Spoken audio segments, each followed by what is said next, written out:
दिशा सालियन मृत्यू प्रकरणामध्ये नवा अँगल पाहायला मिळतोय। मालवणी पोलिसांचा आधीचा क्लोजर रिपोर्ट समोर आलाय। वडिलांच्या एका अफेअरमुळे दिशा त्यांना पैसे देऊन थकली होती। तणावातून दिशाने आत्महत्या केल्याचा मालवणी पोलिसांनी निष्कर्ष लावलेला आहे।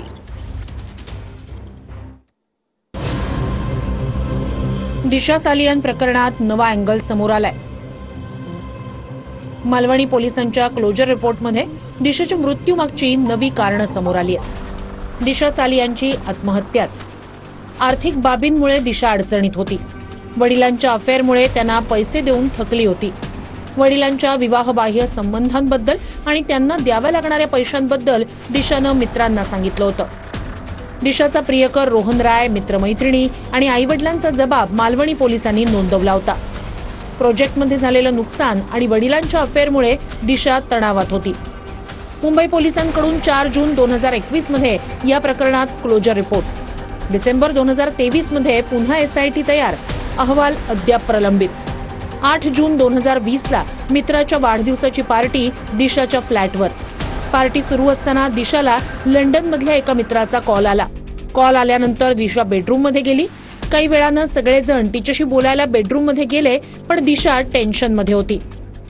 दिशाला काही वेळ एकटं सोडून सगळेजण बाहेर हॉलमध्ये आले।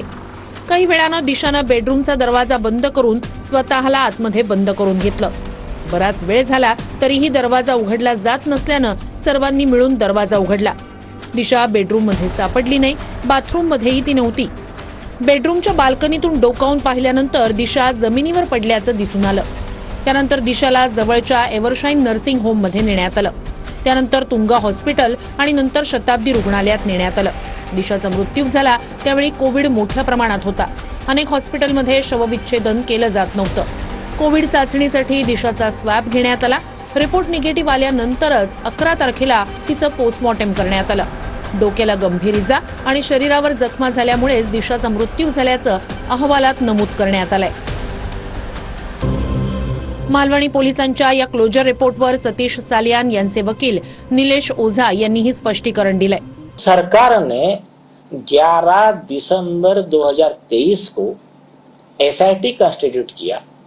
उसमें सतीश सालियन जी का स्टेटमेंट रिकॉर्ड हुआ और हमारी कंप्लेंट ऑन रिकॉर्ड है उसके बेस पे ये केस हुआ रीओपन और क्लोजर रिपोर्ट वापस लिया गया।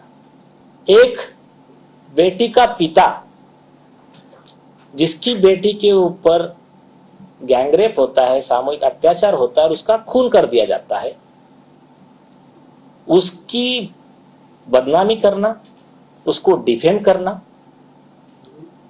ये कहां तक सही है? दिशा सालियन प्रकरण पुन्हा बाहेर काढणं हा आदित्य ठाकरेंची बदनामी करण्याचा डाव असल्याचं महाविकास आघाडीच्या नेत्यांनी म्हटलंय।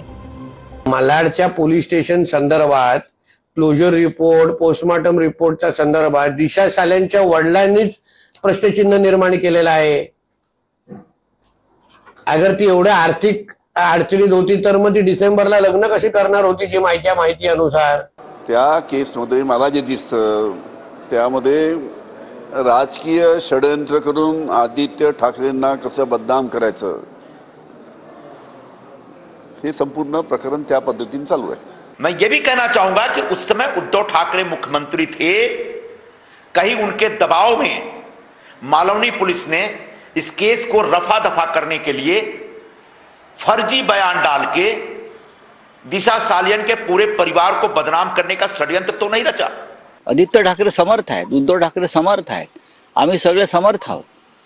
अशा घाणेरड्या विषयाचं राजकारण करून जे या महाराष्ट्राच्या